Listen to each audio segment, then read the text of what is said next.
स्वागत है मित्रों, आप सभी का Vijay Singh study group channel में। मैं विजय सिंह। और मित्रों, लक्ष्मीकांत की पॉलिटी सीरीज अपनी चल रही है और हमने अभी तक मूल अधिकारों के 3 भागों की चर्चा अभी तक हमने की है। यानी कि मैंने अभी तक आपको मूल अधिकारों के 3 भाग अभी तक करवा दिए हैं। तो पिछले लेक्चर में हमने कंप्लीट किया था मित्रों, जो है स्वतंत्रता के अधिकार के बारे में। यानी मित्रों, हमने अनुच्छेद 19 से लेकर के अनुच्छेद 22 तक की मैंने पिछले लेक्चर में आपसे चर्चा की। तो आज हम मित्रों चर्चा करने वाले हैं हमारा जो तीसरा मूल अधिकार, यानी संविधान के द्वारा हमें जो मूल अधिकार दिए गए, उसमें हम तीसरे मूल अधिकार की चर्चा करेंगे। और वो मूल अधिकार है शोषण के विरुद्ध अधिकार। यानी हमारा कोई शोषण नहीं कर सकता, तो उसके विरुद्ध हमें कोई जो अधिकार मिले हैं संविधान के द्वारा, इन सभी की आज के लेक्चर में हम चर्चा करेंगे। तो मित्रों, अभी तक आपने चैनल सब्सक्राइब नहीं किया तो आप चैनल को सब्सक्राइब कर लें और पास ही के नोटिफिकेशन बेल के ऑल के बटन पर आपको क्लिक करना है, ताकि मेरी सभी वीडियो के नोटिफिकेशन आपको आसानी से मिलेंगे।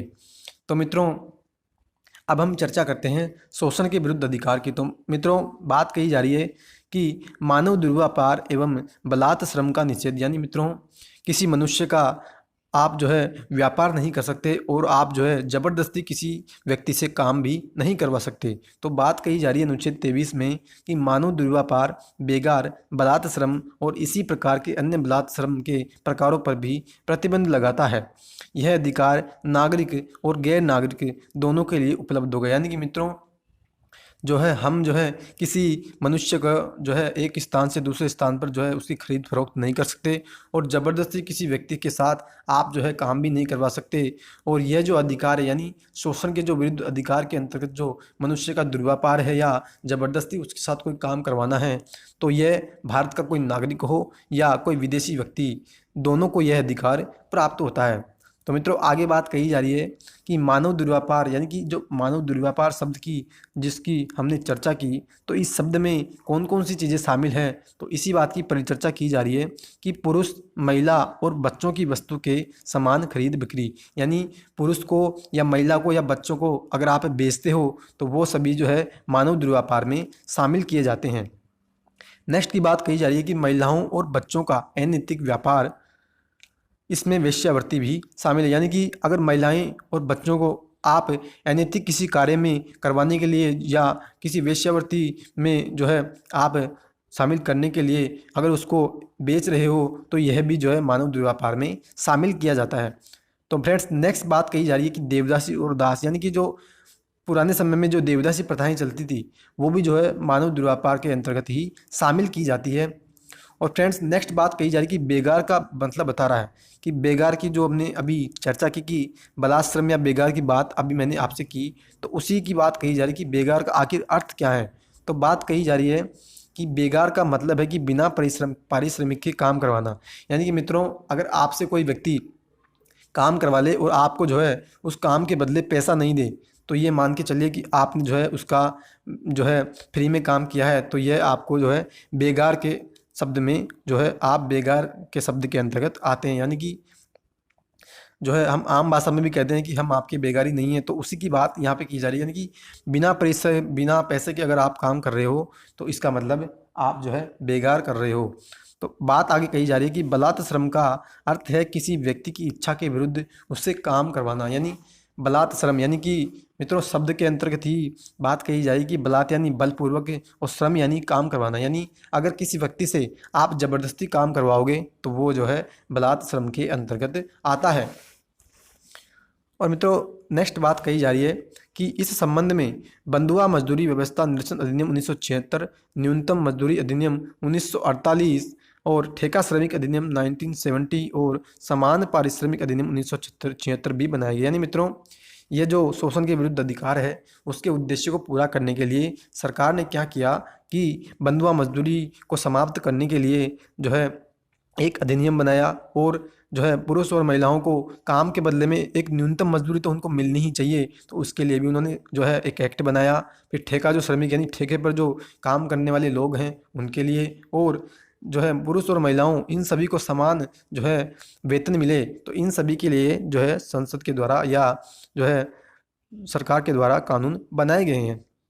और मित्रों, एक बात यहाँ बंधुआ मजदूरी की जा रही है। तो मित्रों, बंधुआ मजदूरी का मतलब होता है कि मान लीजिए आपने किसी व्यक्ति से ऋण लिया और आपने ऋण लेकर के जो है 5 साल के लिए आपने ऋण लिया था, लेकिन ऋण तो ले लिया आपने, लेकिन जो है आपने क्या किया कि अब आप जो है उस ऋण को चुकाने में समर्थ नहीं है।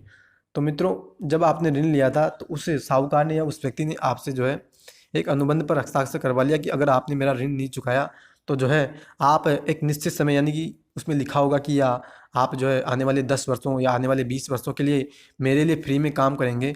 तो मान लीजिए आपने ऋण नहीं चुकाया, तो वो व्यक्ति क्या करेगा कि आपको जो है अब उसको जो है बंधुआ मजदूरी के रूप में जो है आपको उपयोग करेगा, यानी आप उसके अब बंधुआ मजदूर हो गए और आप 20 साल तक जो है उसके साथ बिना पैसे, मतलब आप जो है आपको जो है वो व्यक्ति किसी भी प्रकार का वेतन नहीं देगा और बिना वेतन के आपको आने वाले 20 वर्षों के लिए जो है उसके साथ फ्री में काम करना पड़ेगा। तो इसका मतलब होता है बंधुआ मजदूरी।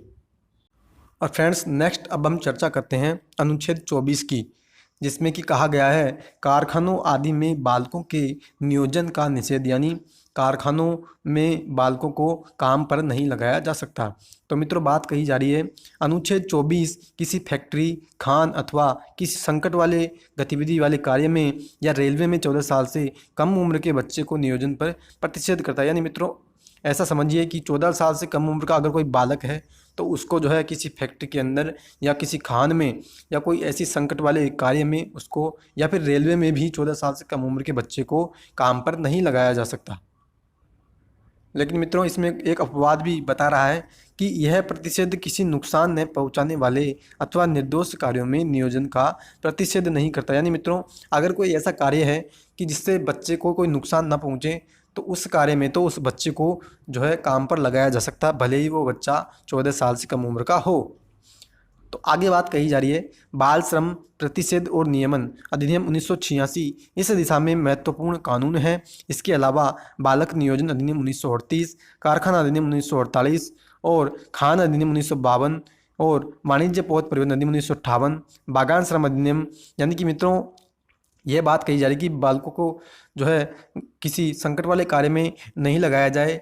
तो इसी कारणों से सरकार ने क्या किया कि बहुत सारे कानून बना करके लाई है सरकार, ताकि बच्चों को जो है उनके अधिकारों की, यानी कि शोषण के जो विरुद्ध उनके अधिकार मिले हुए हैं उनको जो है सरकारें सुरक्षित कर सके।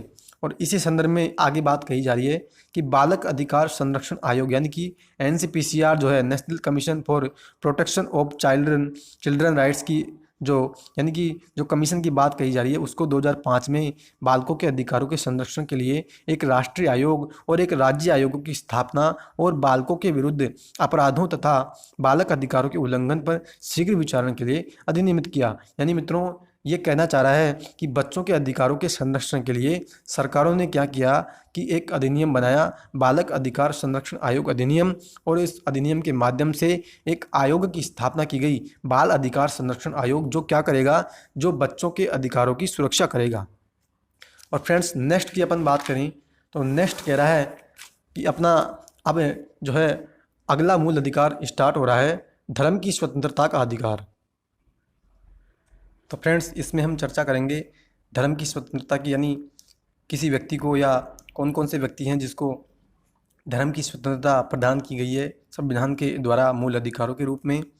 तो बात कही जा रही है अनुच्छेद 25 की। तो कहा जाता है कि अंतःकरण की और धर्म के अबाध रूप से मानने, आचरण और प्रचार करने की स्वतंत्रता।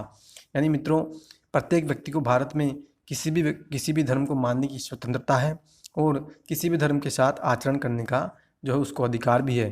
तो बात कही जा रही है अंतःकरण की स्वतंत्रता, यानी किसी भी व्यक्ति को भगवान या उसके रूपों के साथ अपने ढंग से अपने संबंध को बनाने की आंतरिक स्वतंत्रता है। यानी मित्रों, ये कह रहा है कि कोई भी व्यक्ति हो भारत में, उसको जो है किसी भी भगवान को या किसी भी भगवान के रूप के साथ अपना संबंध बनाने की उसको स्वतंत्रता है। यानी भारत में कोई भी व्यक्ति जो है किसी भी भगवान को मान सकता है। नेक्स्ट कह रहा है मानने का अधिकार, अपने धार्मिक विश्वास और आस्था की सार्वजनिक और बिना भय के घोषणा करने का अधिकार। यानी मित्रों, भारत में किसी भी व्यक्ति को किसी भी धर्म में विश्वास करने की उसको स्वतंत्रता है और उसको किसी भी धर्म में आस्था रखने का भी अधिकार है। नेक्स्ट की बात कही जा रही है कि आचरण का अधिकार, कि धार्मिक पूजा, परंपरा, समारोह करने और अपनी आर्थिक आस्था और विचारों के प्रदर्शन की स्वतंत्रता। यानी मित्रों ये कह रहा है कि भारत में जो है कोई भी व्यक्ति हो उसको किसी भी धर्म में पूजा करने का अधिकार है और किसी भी धर्म से संबंधित समारोह करने का उसको अधिकार है और प्रत्येक धर्म में अपनी आस्था और अपने विचारों को जो है जताने का भी इसको अधिकार है। और फ्रेंड्स आगे कहा जाता है कि प्रसार का भी अधिकार, यानी अपनी धार्मिक आस्थाओं को अन्य को प्रचार और प्रसार करना या अपने धर्म के सिद्धांतों को प्रकट करना। यानी मित्रों कोई व्यक्ति किस धर्म में आस्था रखता है तो उसको अपना जो है इस बात का प्रचार करने का भी अधिकार है कि वह व्यक्ति जो है वो जो है उक्त धर्म में अपना विश्वास रखता है। और फ्रेंड्स आगे कहा जा रहा है कि उपरोक्त प्रावधानों से यह स्पष्ट हो जाता है कि अनुच्छेद 25 केवल धार्मिक विश्वास को ही नहीं बल्कि धार्मिक आचरणों को भी समाहित करता है। यह अधिकार सभी व्यक्तियों, नागरिक और गैर नागरिक सबके लिए उपलब्ध है। यानी मित्रों ये कह रहा है कि अनुच्छेद 25 जो है ना केवल धर्म में विश्वास को जताता है बल्कि जो है कोई व्यक्ति किस धर्म के साथ कौन सा आचरण कर रहा है तो जो है यह अनुच्छेद 25 हमें इस बात की भी जानकारी प्रदान करता है। और आगे कहता है कि अनुच्छेद 25 जो है वो भारत में नागरिक हों या विदेशी उन सभी को यह अधिकार उपलब्ध है। यानी मित्रों मैंने पहले भी कई लेक्चर्स में आपके साथ चर्चा की है कि अनुच्छेद 15, अनुच्छेद 16, अनुच्छेद 15, अनुच्छेद 16, अनुच्छेद 19, अनुच्छेद 29 और अनुच्छेद 30 यानी ये 5 अनुच्छेद ऐसे हैं जो केवल भारत में नागरिकों को ही मिले हैं। तो इस बात की आपको हमेशा जो है याद रहना चाहिए। ये 5 अनुच्छेद आपको हमेशा याद रहने चाहिए। अक्सर एग्जाम में पूछे जाते हैं कि निम्नलिखित में से कौन से अनुच्छेद या कौन से अधिकार ऐसे हैं जो केवल भारत में नागरिकों को ही उपलब्ध हैं। तो आप इस बात को याद रखिएगा। नेक्स्ट बात कही जा रही है अनुच्छेद 25 में 2 व्याख्याएं दी गई है। पहला कि कृपाण धारण करना और लेकर चलना सिख धर्म के मानने का अंग समझा जाएगा और दूसरा इस संदर्भ में हिंदुओं में सिख, जैन और बौद्ध सम्मिलित है। मित्रों आगे ये कह रहा है कि जो सिख लोग होते हैं आपने देखा होगा सिख जो होते हैं वो कृपाण यानी कि एक छोटी सी कटार उनके पास होती है जिनको वो गले में लटका करके जो है रखते हैं। तो यही बात कही जा रही है कि जो सिख लोग कृपाण रखते हैं वो जो है उनके सिख धर्म में होने का यह जो है यानी कि सिख धर्म में यानी कि वे जो सिख जो कृपाण धारण करते हैं वो ये बताते हैं कि हम सिख धर्म को मानने वाले हैं। और दूसरा ये कह रहे हैं कि हिंदुओं में यानी कि आप ये जानते होंगे यानी आपको ये जानकर आश्चर्य होगा कि जो भारत में जो हिंदू धर्म है उसके अंदर सिख, जैन और बौद्ध यानी कि हिंदू धर्म के अंदर सिख भी शामिल होते हैं, जैन भी और बौद्ध ये तीनों जो धर्म हैं वो भी हमारे हिंदू धर्म में ही शामिल किए जाते हैं। यह बात आपको ध्यान रखनी चाहिए। और मित्रों आगे ये कह रहा है कि नेक्स्ट अपना अनुच्छेद स्टार्ट होता है कि धार्मिक कार्यों के प्रबंधन की स्वतंत्रता। यानी आप जो है मान लीजिए आपको धार्मिक कार्य कोई करना है तो उसका आप धार्मिक कार्य के लिए आपको किस प्रकार की स्वतंत्रता संविधान के द्वारा आपको दी गई है तो उसी की हम इसमें चर्चा करेंगे। तो कह रहा है अनुच्छेद 26 के अनुसार प्रत्येक धार्मिक संप्रदाय या उसके किसी अनुभाग को निम्न अधिकार प्राप्त होंगे। यानी मित्रों ये कह रहा है कि कोई भी धर्म का संप्रदाय है यानी चाहे हिंदू धर्म में किसी भी प्रकार का संप्रदाय है तो उसको जो है कौन कौन से अधिकार हमें जो है संविधान देता है। तो इसी की बात कह रहा है कि धार्मिक और मूर्त प्रयोजनों के लिए संस्थाओं की स्थापना और पोषण का अधिकार। यानी धार्मिक या कोई मूर्त प्रयोजन है यानी कोई धार्मिक कार्य कर रहा है यानी कि कोई अगर हमें धार्मिक कार्य करना है तो हम जो है किसी संस्थाओं की स्थापना उस धार्मिक कार्य को करने के लिए कर सकते हैं। और आगे कह रहा है अपने धर्म विषयक कार्यों का प्रबंधन करने की शक्ति या अधिकार। यानी अपने धर्म से संबंधित कोई भी हमें कार्य करना है तो हमें जो है इस कार्य को करने के लिए जो है अधिकार संविधान ने मूल अधिकार के रूप में दिया है। आगे बात कही जा रही है कि जंगम और स्थावर संपत्ति के अर्जन और स्वामित्व का भी अधिकार है। यानी कोई अचल संपत्ति है या कोई चल संपत्ति है तो उसको प्राप्त करने का या उसके स्वामित्व का अधिकार भी जो है हमें संविधान ने प्रदान किया है।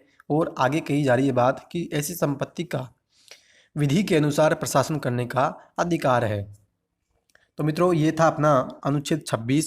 और आगे कहा जाता है कि अनुच्छेद 25 जहां व्यक्तिगत अधिकारों की गारंटी देता है वहीं अनुच्छेद 26 धार्मिक संप्रदाय या इसके अनुभागों को अधिकार प्रदान करता है। यानी मित्रों ये कह रहा है कि अनुच्छेद जो 25 की हमने अभी बात की वो अनुच्छेद 25 जो है वो तो केवल व्यक्तियों को अधिकार प्रदान करता है। यानी अनुच्छेद 25 में किसी व्यक्ति को कौन कौन से अधिकार संविधान ने दिए हैं उसकी बात अनुच्छेद 25 में की जाती है। लेकिन अगर हम किसी धर्म की बात करें, यानी पूरे धर्म में कौन कौन से संप्रदाय हैं और पूरे धर्म को कितने और कौन कौन से अधिकार संविधान ने दिए हैं, तो इन सभी की चर्चा अनुच्छेद 26 में कही जा रही है। यह बात जो है यह हमें बता रहा है। नेक्स्ट कह रहा है कि दूसरे शब्दों में अनुच्छेद 26 सामूहिक धार्मिक रूप से अधिकारों की रक्षा करता है। यानी मित्रों, मैंने अभी आपसे चर्चा की कि अनुच्छेद 26 जो है वो पूरे धर्म के कौन कौन से अधिकार हैं उनकी हमें जानकारी प्रदान करता है। और आगे कह रहा है कि उपरोक्त मामलों के अंतर्गत उच्चतम न्यायालय ने व्यवस्था दी कि रामकृष्ण मिशन, आनंद मार्ग हिंदू धर्म के अंतर्गत धार्मिक संप्रदाय हैं। उच्चतम न्यायालय ने कहा कि अरविंदो सोसाइटी धार्मिक संप्रदाय नहीं है। यानी मित्रों, उपरोक्त की बात कही जा रही है कि सुप्रीम कोर्ट ने व्यवस्था दी कि धार्मिक संप्रदायों को 3 शर्तें पूरी करनी चाहिए। यानी कौन कौन सा धार्मिक संप्रदाय है और किस संप्रदाय को धार्मिक संप्रदाय माना जाएगा, तो उसी के संदर्भ में कुछ शर्तें बता रहा है कि कह रहा है कि यह व्यक्तियों का समूह होना चाहिए जिसका विश्वास तंत्र उनके अनुसार उनकी आत्मिक तुष्टि के लिए अनुकूल हो। यानी मित्रों, जो भी कोई धार्मिक संप्रदाय है वो जो है व्यक्तियों का समूह होना चाहिए, तभी उसको धार्मिक संप्रदाय कहा जाएगा और उसमें जो है आत्मा की तुष्टि का भी उसमें अनुकूलन होना चाहिए। नेक्स्ट बात कही जा रही है कि ये एक सामान्य संगठन हो और इसमें जो है एक विशिष्ट नाम होना चाहिए। यानी मित्रों, 3 शर्तें बता रहा है कि कौन धार्मिक संप्रदाय के रूप में जाना जाएगा। तो इसकी बात हमने अभी की कि रामकृष्ण मिशन और आनंद मार्ग जो है वो धार्मिक संप्रदाय है और अरविंदो सोसाइटी धार्मिक संप्रदाय नहीं। यानी मित्रों, अरविंदो सोसाइटी को सुप्रीम कोर्ट ने एक धार्मिक संप्रदाय नहीं माना, क्योंकि जो 3 शर्तें अभी मैंने आपसे चर्चा की, इन 3 शर्तों में से जो है उस अरविंदो सोसाइटी ने इन 3 शर्तों का पालन नहीं किया। और आनंद मार्ग और रामकृष्ण मिशन, उन्होंने इन दोनों को तो सुप्रीम कोर्ट ने एक धार्मिक संप्रदाय भी माना है। और मित्रों, नेक्स्ट अब हम बात करते हैं धर्म की अभिवृद्धि के लिए करों के संदाय से स्वतंत्रता। यानी मित्रों, अगर हमें धर्म की अभिवृद्धि करनी है, यानी धर्म को हमें पालन पोषण, यानी धर्म को हमें बढ़ाना है, तो करों के संदाय की बात इसमें कही जाएगी। तो बात कही जा रही है अनुच्छेद 27 में।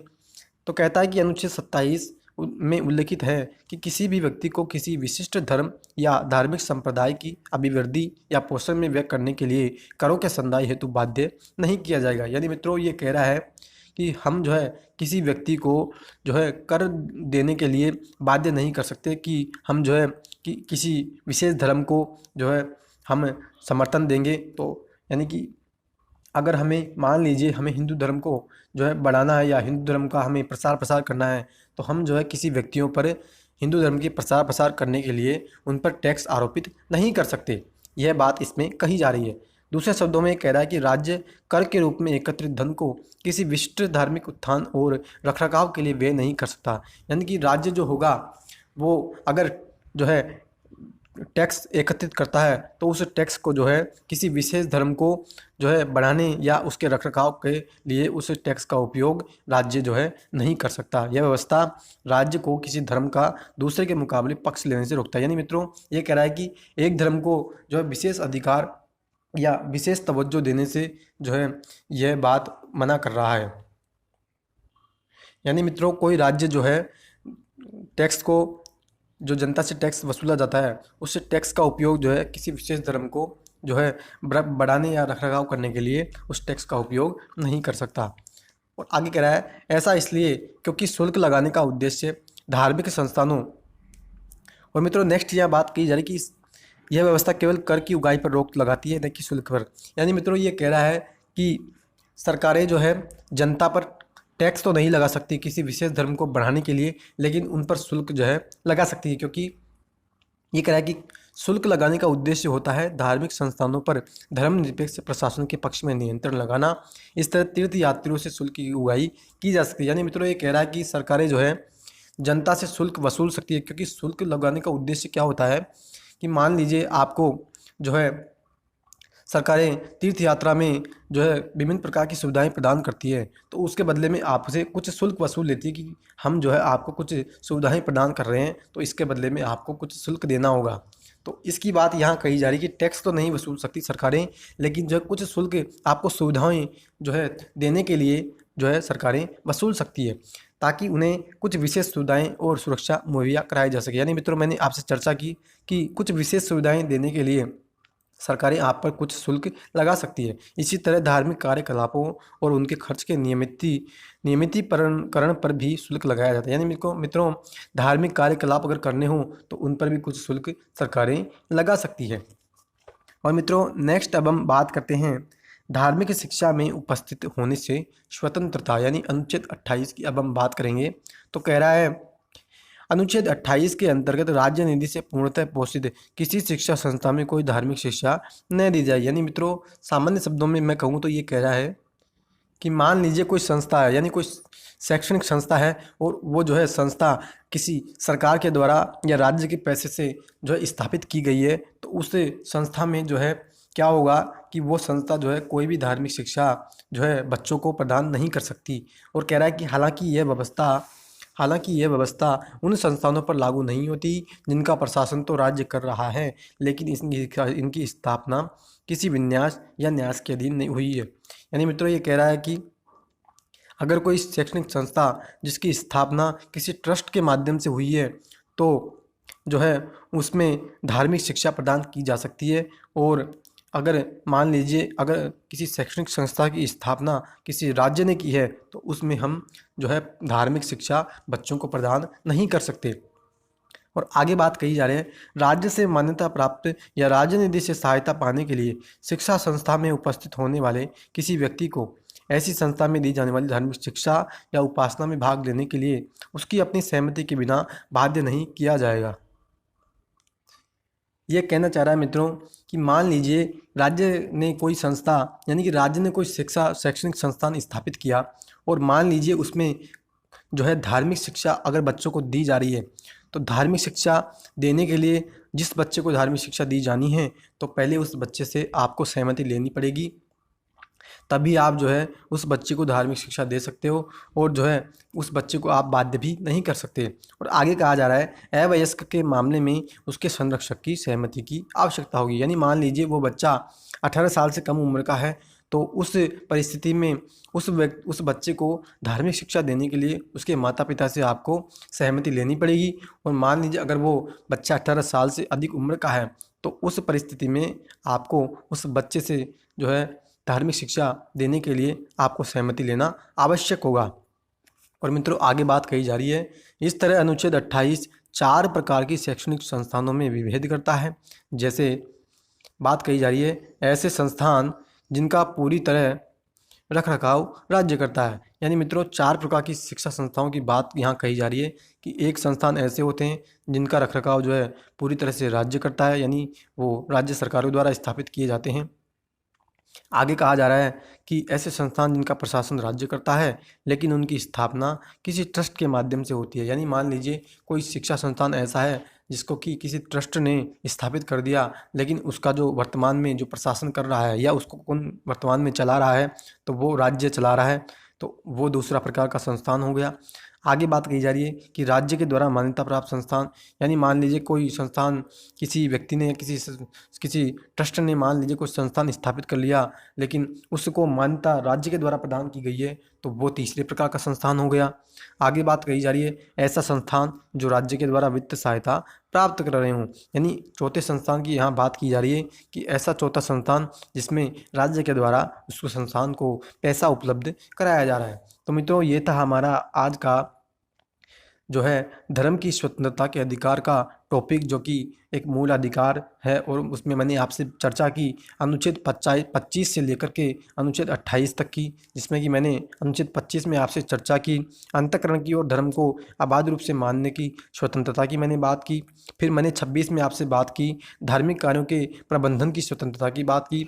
फिर मैंने 27 में आपसे बात की कि धर्म की वृद्धि के लिए सरकारें आप पर जो है किसी भी प्रकार का टैक्स आरोपित नहीं कर सकती। फिर मित्रों, मैंने अभी हाल ही में आपसे चर्चा की कि धार्मिक शिक्षा में आपको उपस्थित होने से भी स्वतंत्रता प्रदान की गई। यानी आपको जो है आपकी बिना सहमति के या अवयस्क या आप 18 साल से अगर कम उम्र के हैं, तो उस परिस्थिति में आपके माता पिता से बिना सहमति लिए आपको जो है किसी संस्थान में जो है धार्मिक शिक्षा प्रदान नहीं की जा सकती। और मित्रों, कभी आपने जो है सुना होगा कि बच्चों को जो है शिक्षा यानी कि जो बच्चे होते हैं उनको विद्यालयों में जब प्रार्थना करवाई जाती है तो उसमें जो है बच्चे जब मुस्लिम धर्म से संबंधित भी होते हैं तो कभी कभी ये मुद्दा भी चर्चा में बना रहता है कि उसमें जो है क्या होता है कि बच्चे कुछ मुस्लिम धर्म के होते हैं और शिक्षण संस्थाएं जब होती है तो उनमें जो प्रार्थनाएं जो की जाती है वो जो है हिंदू धर्म से संबंधित की जाती है। तो ये जो चर्चा में मुद्दा बना रहता है कभी कभी, यह भी हमें जो है धर्म की स्वतंत्रता के अधिकार के अंतर्गत ही जो है जानकारी प्रदान करता है। यानी ये जो मुद्दा मुद्दा जो होता है वो धर्म की स्वतंत्रता का जो मूल अधिकार है उसी की उसमें चर्चा की जाती है। तो मित्रों, आज का अपना टॉपिक है धर्म की स्वतंत्रता का अधिकार कंप्लीट हुआ, और अगले लेक्चर में हम चर्चा करेंगे अपना दूसरा जो अधिकार है, मूल अधिकार, संस्कृति और शिक्षा संबंधी अधिकार। उसमें हम अनुच्छेद 29 और 30 की अब हम अगले लेक्चर में चर्चा करेंगे। तो मित्रों, आपको आज की वीडियो कैसी लगी? आपने अपने धर्म के स्वतंत्रता, आपको कौन कौन सी अपने धर्म के बारे में या किसी अन्य धर्म के साथ कौन कौन सा आप आचरण कर सकते हैं, तो इन सभी के बारे में आपने आज जाना। तो आप अपनी प्रतिक्रिया कमेंट बॉक्स में देना बिल्कुल न भूलें, और इसी प्रकार से आप जो है अपने जो है इस पॉलिटी सीरीज में बने रहें। तो जो है अब मित्रों, अब हम मिलेंगे नेक्स्ट लेक्चर में। और मित्रों, जो है आपने अभी तक चैनल सब्सक्राइब नहीं किया तो आपको मैं बता दूं कि आप चैनल अभी तुरंत सब्सक्राइब कर लें, और पास ही के नोटिफिकेशन बेल के ऑल के बटन पर आप क्लिक कर लें। देखिए, ऑल के बटन पर आपको क्लिक करने से ही मेरी सभी वीडियो के नोटिफिकेशन आपको मिलेंगे। ऑल के बटन के अलावा आपको अन्य किसी बटन पर क्लिक नहीं करना, यानी उसमें जो है नन और पर्सनलाइज का भी ऑप्शन दिया होता है, लेकिन आपको ऑल के बटन के पर ही क्लिक करना है। तो मित्रों, अब हम मिलेंगे नेक्स्ट लेक्चर में। तब तक के लिए have a nice day. Thank you and Vande Mataram.